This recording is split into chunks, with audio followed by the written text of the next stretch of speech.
첫 번째로 정식으로 인가받은 교육원인지 먼저 확인을 해보셔야 되는 거고요.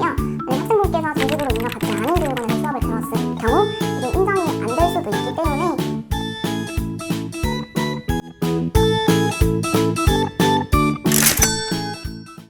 안녕하세요. 엘선쌤입니다.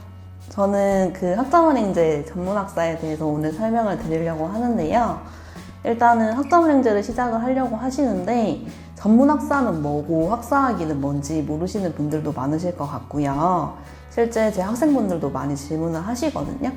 그래서 그러한 부분들에 있어가지고 조금 더 알기 쉽게 시작을 하려고 하시는 분들, 아니면은 지금 시작을 하고 있지만 내가 진행하고 있는 과정이 맞는지 싶어가지고 궁금해 하시는 분들을 위해서 하나씩 설명드리겠습니다. 네, 일단 그 학점은행제 전문학사 같은 경우에는 고졸 이상의 학력을 가지고 있으신 분들이라면 누구든지 활용을 하실 수가 있고요. 네, 그리고 최종적으로 그 전문학사를 취득을 하시기 위해서는 80학점을 만들어 주시면 되는데, 전문학사는 쉽게 얘기를 드리자면은 2년제 대학교 졸업장이라고 생각을 해주시면 되는 거고요. 네, 그거는 학습 구분이 따로 나누어져 있거든요. 그래서 전공 45, 일반 20, 교양 15 이렇게 정해진 학점을 채우셔야지만 학위를 취득하실 수가 있고, 그냥 무작정 80학점만 채우시면은 학위 취득이 조금은 힘드시다는 점을 기억해 주시면 좋을 것 같고요. 그리고 최종적으로 교육부 장관 명의로 학위를 취득하실 수 있고, 이걸 통해서 일반 편입이나 대졸자 전형 아니면은 그 이력서 기재 등 상관없이 가능하시답니다. 네, 그러면은 일단 일반 대학교에도 보면 아시다시피 되게 다양한 전공이 있어요. 네, 학점은행제도 다양한 전공이 있는데, 근데 그 중에서 오프라인으로 가능한 전공이랑 온라인으로 가능한 전공이 나누어져 있고요. 네, 일반 대학교는 다 오프라인으로 출석을 해가지고 수업을 이수를 하셔야 되지만, 학점은행제 같은 경우에는 온라인으로 가능한 전공이 있기 때문에 그 부분들은 온라인으로 진행을 하실 수가 있답니다. 일단은 온라인으로 가능한 전공들에 대해 가지고 한번 얘기를 드려보려고 하는데, 크게 제일 첫 번째로는 경영학을 얘기를 할 수가 있을 것 같아요.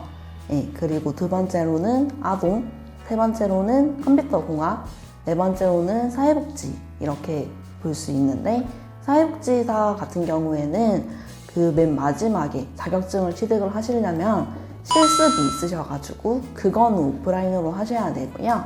그거 빼고 나머지 과정들은 온라인으로 진행 가능하시답니다. 네, 그리고 온라인 수업 방식에 대해서 얘기를 드리려고 하는데요.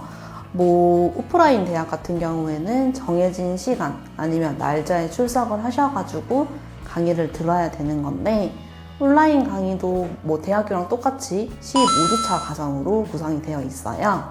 그리고 2주 출석 기간이 있어가지고 만약에 오늘 일이 있어가지고 못 봤다 라고 해도 내일 들으시면 되고요. 오늘 만약에 올라온 강의는 2주 안에 들어주시면 되는 거고, 그리고 기말고사 아니면 중간고사나 과제나 이런 부분들도 있어요. 그런 부분들에 있어서는 담당자님의 도움을 받아가지고 쉽게 진행해 보실 수 있답니다. 네, 그러면은 이제 그 전문학사를 만드는데 얼마나 기간이 소요가 되는지 알아보려고 하는데요. 일단은 알고 있는 것처럼 2년제 대학을 졸업을 할 때 2년이라는 시간이 소요가 됩니다. 학점은행제도 수업만 들으시면은 4학기로 2년이 소요가 되시는데요. 근데 여기서 학점은행제의 큰 장점은 여러분들이 목표를 하고 있는 것에 따라 가지고 유동적으로 기간을 조정하실 수가 있어요. 그래서 보통은 자격증 아니면 독학사를 병행을 하셔서 2학기 아니면 3학기 과정으로 끝내시고요.